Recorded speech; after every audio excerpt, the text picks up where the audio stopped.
This is CES Tech Talk. I'm James Kotecki, bringing you an interview that I recorded live at the C-Space studio at CES 2023. Enjoy.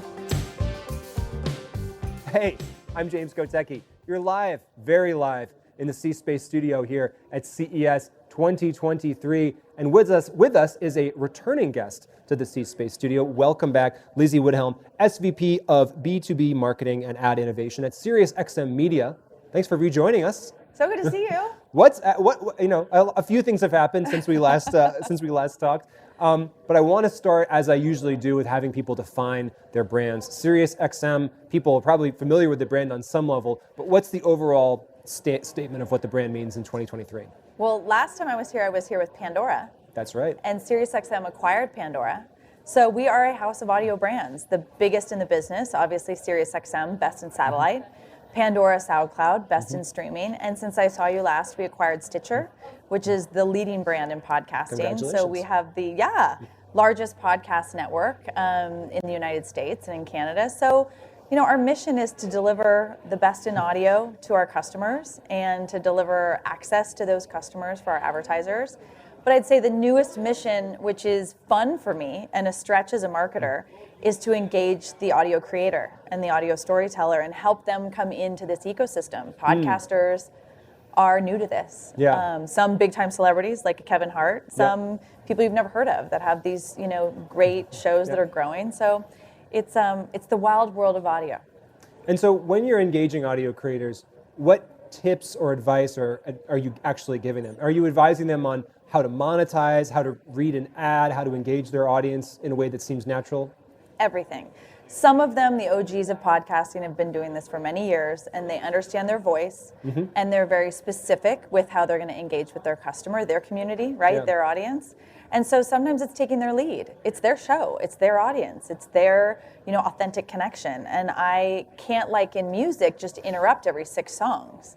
So when it comes to monetization, we have to take an approach that's a little bit more thoughtful, but at the same time, educating them on what advertisers need, which is measurability, scalability, something that is at least hopefully a little effortless to buy. So we're an enabler in that conversation. What's the hardest thing to teach people how to do? Let go of their norms on both sides. Creators feeling a very specific way about how brands are going to fit in their show. And advertisers having a lot of rules around how their brand should show up. Because at the end of the day, the person they both care about most is the audience. So they're mutually aligned in who they want to benefit. Yet sometimes, that's the challenge, is to help them get there. Can you give me an example of where that works well? Well, it works well when we come at it from a place of the listener. We study all of our listeners. We just announced a female podcast listener report. We've done a Black podcast listener report, which we're going to refresh. And so I come to it from a place of data. Here is what the audiences want. Here is where the audiences are. Podcasting is growing around women, young people, multicultural audiences. So I'm just there to act as an educator and then hopefully to take some of those best practices. We've been at audio I've been in it for 17 years. We've been an expert in how to do audio ad tech, how to insert ads in ways that make sense, how to delight the listener. So I just come from a place of data and driven experience. And it's different every time with each creator. That's absolutely true. I'm not sure if this question is going to make sense, but is the definition of podcasting itself changing? I mean, technically what it is, it's audio delivered in a certain format. I suppose that's not changing, but is what it means to have a podcast or listen to a podcast changing? We think of this individual experience that most people have, putting on their headphones and listening to it solo, maybe in their car, maybe with one other person. Is anything changing about that? 100%. Everything's changing. And here's why. I'm glad I asked. Yeah, I am glad you asked.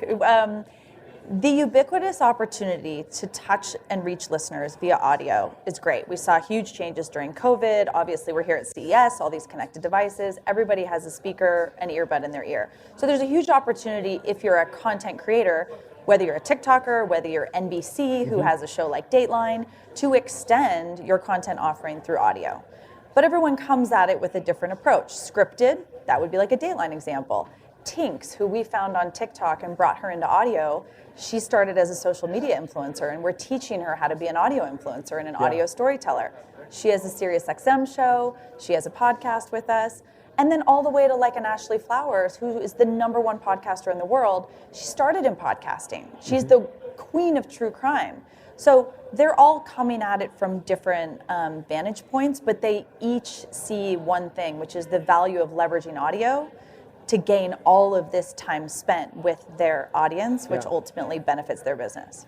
When we think about traditional host-read advertising, that's kind of a long-standing part of what it means to have a podcast, or can mean. But obviously ad tech in this space is significantly evolving. So what's the latest on ad tech here as far as how you're using it and using that to integrate ads into shows? Yeah, and we've been invested in ad tech for a very long time. We've homegrown and built our proprietary ad tech stack from the ground up. So we understand very deeply how hard it is to get audio right. When it comes to podcasting, we've had to get really smart about targeting. Yeah. You know, the music space, and before privacy and identity challenges that are now very prevalent in our industry today, the ability to leverage first party, third party, and really understand who these audiences were in a walled garden, like in the example of Pandora, which is where I was here 3 years ago now, wow, talking about it. You know, that's not where we're at today. We're in a distributed world. We're having to build ad tech that can understand wherever the listener is, and then we're having to build new models and new frameworks to understand identity, and it's really coming through AI and transcription targeting. So we're reading every single show that comes in with AI, we're understanding how to tag these shows, and then we have to build the ad tech and the insertion logic to go at those contextually relevant topics. You know, the challenge with podcast ad tech is you have to sell something before you've heard it. Yes. Right? Like, I'm selling a show that I haven't even heard the episode yet. So the speed with which you have to transcribe a show, take that metadata, put it in your data warehouse so that you can effectively target ads based on what our advertisers want is a huge challenge. This isn't just going to, you know, accidentally happen. We're really investing in that area, and we're very far ahead of the curve there in terms of our competitive set. And it's another example of how we're leading. And it involves a lot of trust. From the advertiser to you, from the advertiser to the hosts and creators of the show, that the kind of thing that they've heard before that makes them want to advertise on that show, or that makes the AI recognize what the show is going to be somewhat consistent. Do you feel like when creators work with you on this, is that a challenge for them to kind of make sure that they stay consistent in a way that creates that level of brand trust? No, I mean, we 100% don't have anything unsafe across our network. So no hate speech, nothing that an advertiser wouldn't want to associate with. Now, finding those contextually relevant moments where the creative's going to make sense, that's what we're helping to do. But we really tell the creators, like, you do you. It's your show. They tend to stay in and around the same subjects, right? So relationships or sports or news, or Conan O'Brien is a big partner of ours, and we bought Team Coco recently. And so we love comedy, and we think there's a huge space for comedy. But yeah, understanding all the different targeting elements that have to be there for the specific brand safety that each brand is going for, that is our job. And we don't think that's the creator's job. We just want them to talk to their audience and continue to grow.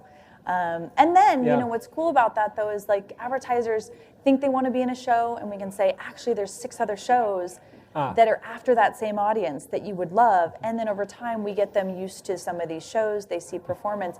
Then we can do really cool custom stuff, right? We can do events with creators. We can do custom episodes. So there's more space to be creative, more so than in music, actually, which is what is really where the fun starts. We're talking about using AI to read these episodes and insert ads. Are you planning on a future where you're using AI to actually create these ads? We've seen in the last year explosion of technologies indicating, okay, maybe AI isn't there yet to fully create this stuff, but it's going to continue to enable people, and we're going to continue to see a progression there as far as visuals, but also in terms of writing, in terms of audio, with kind of voices that you can replicate with AI. Are you planning on that future? We're there. We're already there. So we've been doing a lot of testing using everything from ChatGPT to synthetic voice. I did a little experiment about, I guess it was 3 or 4 weeks ago when ChatGPT was making, you know, a lot of buzz. Was that right before Christmas, like the first week of December? And I took an audio brief that we were working on, that we were having an internal copywriter and some creatives build ads for. put it into the chat AI, produced a bunch of copy, and then we have an experiment happening internally because we have an innovation lab within our engineering team. And we have a set of synthetic voices that can then take that copy and record an ad.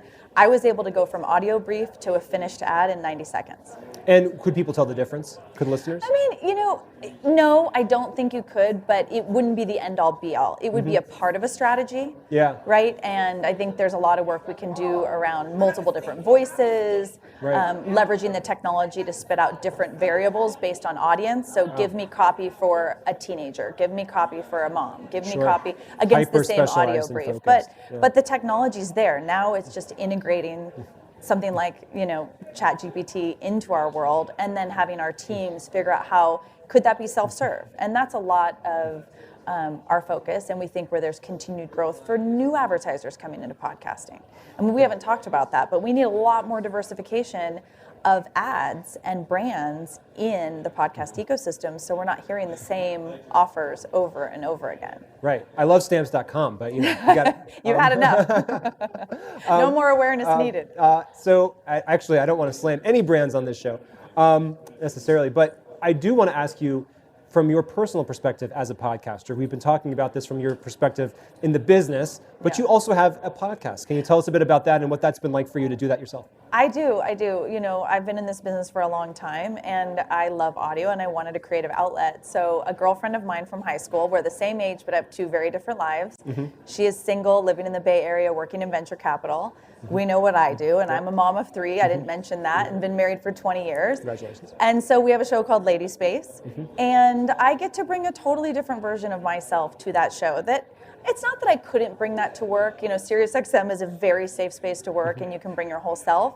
But me giving ideas about, we just had an episode where we tackled like how to get a raise and how you should go about a review with your boss and all the mistakes that young people make. And we rant. I mean, we freewheel quite a bit.